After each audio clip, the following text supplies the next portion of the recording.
I got a tiny little bit of marmalade left down there. I'm gonna put it on some crackers and have a snack. Here, so I am making orange marmalade this morning. This is a citrusy type of a jam, you could call it. It's called marmalade, but it uses the citrus fruit and the peels in it, which gives it that little sweet, bitter taste to it. So I am making an orange marmalade with some lemon in it today. It's kind of a two-step process. Day one, you are going to you're going to prepare your orange mixture. So first thing you want to do is wash your oranges because you will be using the peel in the product. And so make sure they're nice and washed, nice and clean. Then you're going to peel your oranges, chop the orange pulp up nice and small, and then go ahead and slice your orange peel nice and small. So I put some pictures below because it's already in the pot here, but the thinner you can make those peels, the nicer the texture is. Measurements are all in the recipe below, so check that out. Then you will take your oranges, your peels, and your water, and you're gonna mix them together in a pot. You'll also wanna add a couple of lemons, and the lemons adds a really nice flavor to it. You don't use the lemon peel. So you're going to peel your lemons, you're going to chop those up nice and small, and then go ahead and add that to your orange mixture as well. Mix it all up, and then you're going to bring it to a boil. So you're going to let it simmer for about 5 minutes. Then you're going to turn your heat off, and you're going to let that cool and put it in your refrigerator. Let it rest for anywhere from 12 to 18 hours, and that's just kind of a soaking time. I'm assuming that's to get all the juices from the oranges into the water, and it makes sure everything is well blended together. The directions are 12 to 18 hours, but I will be honest, I usually do this one day and then I'll can it the next day, and so my soaking time ends up being more than 18 hours, but it's never been a problem. It's okay and it works fine. I just wouldn't go any shorter than that. Then we're at this step that we're at today. We're gonna go ahead and make our jam or make our marmalade and go ahead and process it. So what I've done is I've gotten all of my supplies out. I have my canner here, my orange mixture, all of my canning supplies, my lids, rings, funnel, bubble tool. For this project, you will also need, put this here, you will also need two other things. A thermometer. Now this is my jelly thermometer, and there's different types. I could put a link to some different ones below. I'll put a link to this one below because I really highly recommend it. It's a nice one. If you don't have a jelly thermometer, what you can do is you can just use the spoon test. And I just really prefer to use a thermometer. It just makes it so much more accurate and I have better luck. Sometimes when I'm using the spoon test, it just doesn't, the gel doesn't quite come out the way I want it. And so thermometer makes it super easy. You will also need a fairly large bowl to measure the amount of orange mixture you have. What this recipe calls for is half and half. Half of your orange mixture and half sugar. Yes, it's a lot of sugar. It's definitely not a low sugar product. It's a condiment, is what I always think, and you're just spreading it on toast or on crackers or whatever. If you really want a low sugar marmalade, check out Pomona's Pectin. Again, I'll put a link below. It's a product that you can use to make lower sugar jams and jellies and marmalades. And so I believe there's a recipe in there. I know they have a recipe in their Pomona's Pectin book, so you could check that out. We are now at a point of I'm gonna go ahead and make my marmalade. So let me see if I can show you what this looks like. This is after it has been soaking. I don't know if you can see that. That's what it looks like. It's just the pulp and the peels all mixed up. And I'm gonna go ahead and bring this to a boil. I'm gonna turn my heat on here. And I'm gonna go ahead also and start heating up my canner. So I'm gonna bring this to a boil, and then when it has cooked a little while, you'll notice the peels will kind of start getting opaque, and that's when you know it's done. That is when I will measure it and I'll add in my sugar. So after it's boiled a little bit, I'm gonna dump it into this pitcher, see how much exactly I have, put it back in the pot, and then I will measure out my sugar and add it to that. This is what it looks like in the pot while it's cooking. It's been cooking about, I don't know, 15 minutes or so. It's getting nice and soupy. The oranges are breaking down. Those peels are getting soft. I'm gonna let it cook a little bit longer here, probably 5 or 10 minutes. It should be ready. The cook time is gonna depend on the size of your oranges, how big you cut them, and then how thinly you sliced your peels.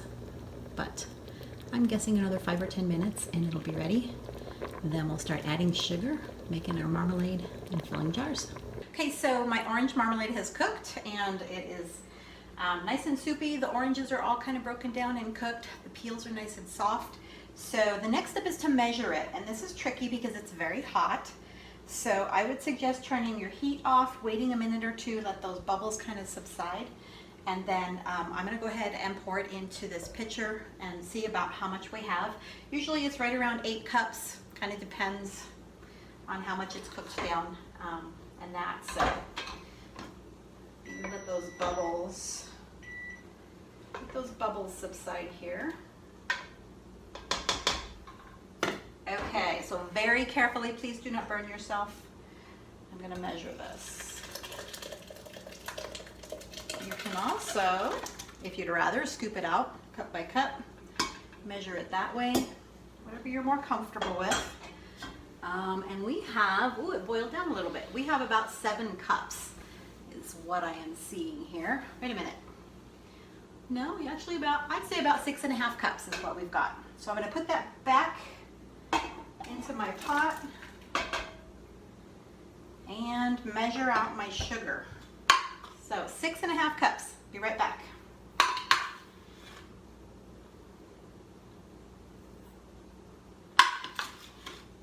Okay, so I got my 6.5 cups in there.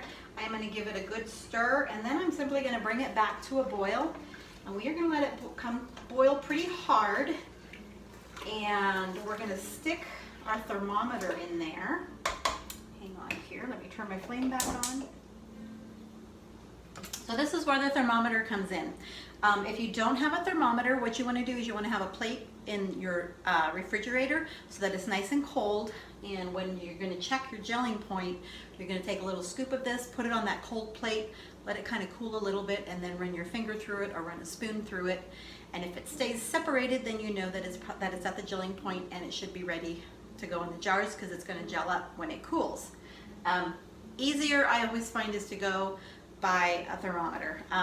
Check the gelling point lesson and it tells you how to find the gelling point for your elevation. This takes a little while.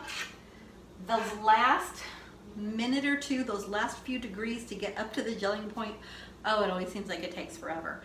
But I really encourage you, have patience, let it get to that gelling point, and then your marmalade will set up nicely.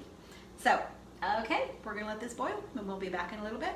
So this is what it looks like as it's getting hot. It's not quite to my gelling point, but you'll notice it's getting nice and bubbly. You're gonna have to stir it quite often so it doesn't scorch to the bottom. If you have a nice heavy bottomed pot, it makes it easier than a really lightweight pot tends to. You have to be more careful. See how it's foaming up there? It's getting very, very close. So also with that mention, be sure you have a big enough pot so that when it foams up, you're not overflowing, because that really makes a mess. So let's let it cook just a little bit longer here. Okay, so my marmalade finally reached the gelling point. Like I said, those last few degrees always seems like it just takes forever. But the patience is worth it. Make sure you don't let it scorch to the bottom is the biggest thing. So I take my thermometer out and I turn my heat off, and it's just, I don't know, the heat's been off just long enough that those bubbles settle down.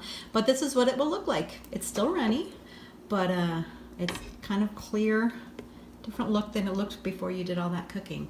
So I'm gonna go ahead and get my jars out and let's go ahead and fill some jars. Okay, so let's go ahead and start filling our jars. I have my canner ready here. It is warm, it's not quite boiling, but I am steam canning today, so I have the water just up.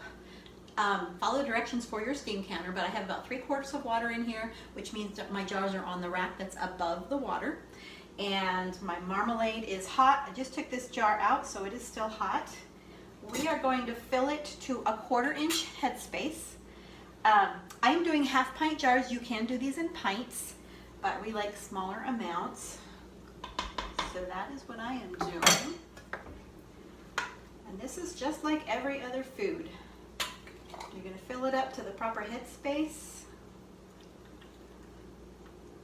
Let me check that. Marmalade is really close to the top. Then you want to be sure and wipe the rim clean. So I have my lids here in some water, and my rings are here, ready to go. I'm just going to dip that in the water. Make sure that rim is nice and clean because you don't want the stickiness to affect the seal. Got one lid here. Put that lid on. And a ring, and that jar is ready to go in the canner. So let me go ahead and fill up the rest of my jars. I'll get a close up here so that you can see closer up what I'm doing with the jar. So I just took this jar out of the canner. It is warm. It's a wide mouth jar. It's just a different shape, but it is still a 1/2 pint. So we are gonna fill it up the same way to a 1/4 inch headspace. I kind of like these little squatty jars. A little bit more.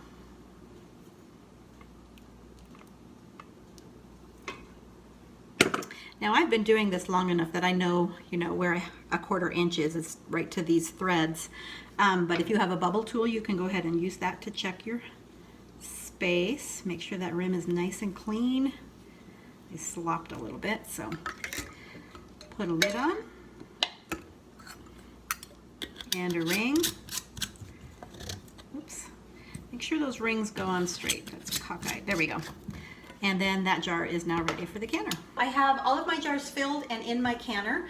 I am steam canning today, so be sure and check the lesson on how to use a steam canner. But I'm heating up my water. If I am doing a water bath, when the water comes to a boil, that is when I'll start my processing time. Since I am doing a steam canner, I am going to watch for steam coming out of these vents here. Some steam canners have vents down here. So this is a picture of the steam canner with a domed lid and the shallow base. At the base of a domed lid, when that's coming out 6 or 8 inches, this also has a temperature gauge on the top, so you can watch that.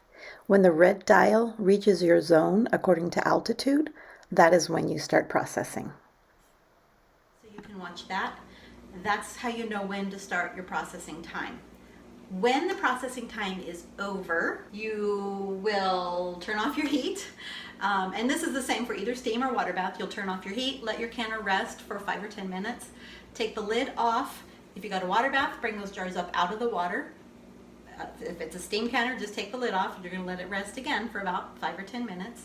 And then you're going to take your jars out of the canner and put them on a thick towel on the counter and make sure that they cool like overnight, 12 hours or so. They need to cool completely down to room temperature. And then you can check your seals. So you're going to take the ring off, make sure that that seal is good, lift it by that flat lid, make sure the seal is good. And then you might have to rinse your jars off. They might be a little sticky, that's okay. I don't usually have a lot of siphoning with orange marmalade, but it does happen sometimes. So if they're a little sticky, just rinse them off. Mark on the lid what it is, or at least put the date, and then they're good to go into storage. So we will talk to you later. Have a great day. And this is Sharon with Simply Canning. Bye.